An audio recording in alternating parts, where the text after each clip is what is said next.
Welcome back to another unsolicited and uneducated football analysis by your friend David Valentin. This time we're going to be talking about the Super Draft. That's right. This is an event very particular to MLS, to American football, and this is where the prospects coming out of college get to be drafted by MLS teams, starting with expansion team and followed by each team as they finish in the overall table of MLS. What this means is that this coming up Tuesday, I'm recording this exactly a week before this happens, which will be January 11th, 2022. It's going to be the first one to pick. It's going to be Charlotte FC, followed by FC Cincinnati, and from there all the way up to New York City. Orlando this year, in all three rounds, will be picking 18th, and they only have one pick per round, depending if they decide to trade for a pick, or they decide to trade to jump ahead. That's another reason why Orlando City will trade. This year, Orlando definitely is going to go for nothing but attackers. That is a fact of what Orlando City needs. As you all know, Nani, Daryl DK, Chris Mueller are not returning to the club in 2022. And that right there, that's 23 goals, 23, 24, 25 goals that Orlando City has to find somewhere.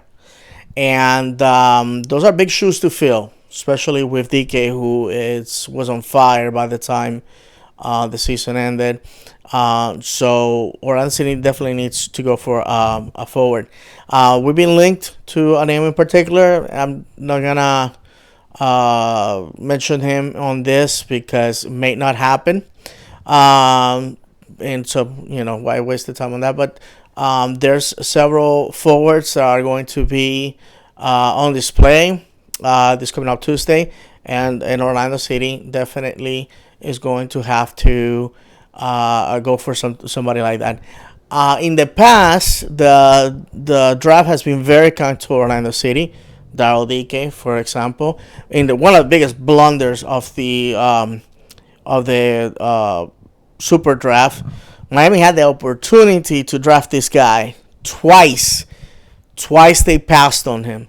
Nashville had the opportunity to draft this guy. They chose not to. Interesting to see what these teams would have liked or looked like with Daryl DK up front.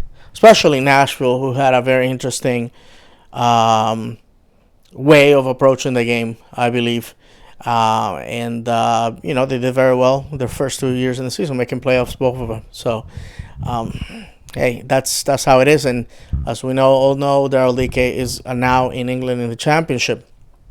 So, Kyle Aaron, player that is not brought up a lot because of the way he left MLS and Orlando City, but he remains the top scorer for Orlando, and he's been in Europe for years now, and with the Canadian national team doing big things.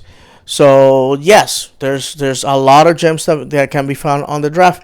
Unfortunately, last year, out of all the draftees, none are with the team. So we found something that was not clicking with them, and we decided to let them go. Santiago Patiño, who was chosen the year before that, actually in 2019, I should say, he was let go. A forward, Orlando native, and just, I thought he was okay, but evidently wasn't good enough for our staff, and he was let go. So traditionally, the guys that are picked on the first round are the ones that tend to be signed to the team. Those in the second and third round uh, don't tend to stick around. So we will have to see. This year, like I said, our draft picks are three, so they have to be very selective. In my opinion, we should go. We should go all attack, because, like I said, you never know if we may strike gold. One of the things that is important to mention is that Kyle Aaron was signed as a throwaway player. Kyle Aaron wasn't even in the 18th for the first few games of the season. He only ended up starting against Portland, and I believe this was maybe fourth or fifth game of the 2015 season, simply because the people ahead of him were injured, or in the case of the guy that was signed to be the leading striker, went on a U20 tournament to New Zealand and lost his passport, taking a month for him to return back to the States. And just like that, he was given the opportunity and had a brace. If you have the opportunity to go on YouTube to watch that game, and you know what, I'm probably going to revisit that because it was just a fun game. This was the first time Orlando City won on a traditional way, because the only victory that Orlando had at the time was via own goal against Houston.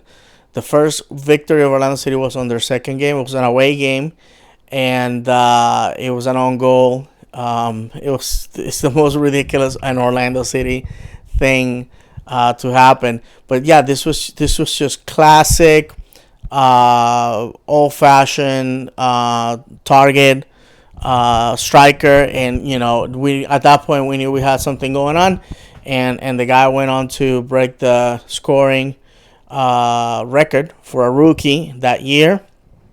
And like I said, with the benefit of hindsight, I think the team did him wrong, dirty, and I can't blame him for what he did. And I know some people don't share that opinion, and that's fine.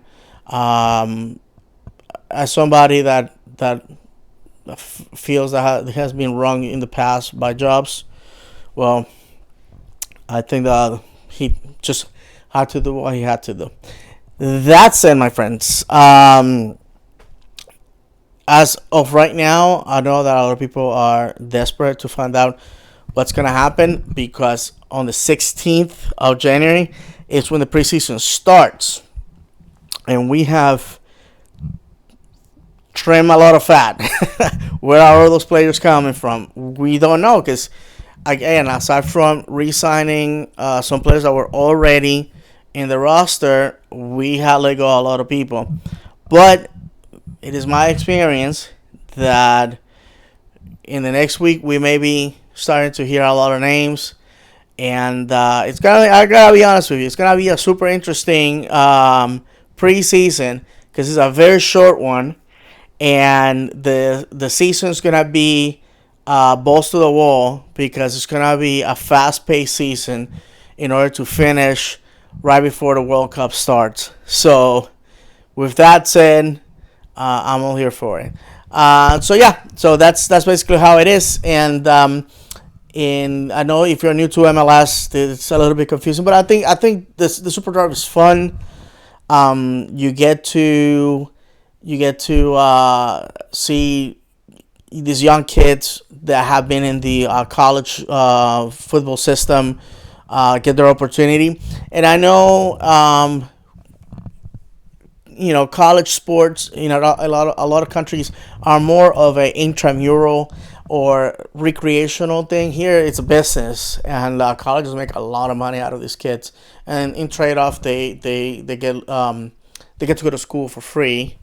And I use that term very loosely, because being a student athlete, the several people that I've met, they tell me it's super tough, because you gotta dedicate time to the gym, time to study, time to practice, time to go away on games, and it's just very challenging. Sometimes you gotta make up time for classes on the weekends, on days that you probably would have been off. So it's just a little bit difficult. But with that said, um, I think Orlando has a good grasp of what we need. I know, as always, there's always gonna be people that are negative and they're like, oh, the club is not signing anybody. We're gonna be horrible. We're gonna suck. And to that I say, hey, the club can't be upfront with everything at all times because it will be detrimental to their negotiations. So just chill out and kick back. Thank you again for watching. Give me a thumbs up, like, subscribe, the whole shebang. There's something I'm cooking. I have been invited to a new project covering Orlando City, and that should be out soon. And I can't wait to share that with you guys. Until then, my friends, vamos Orlando.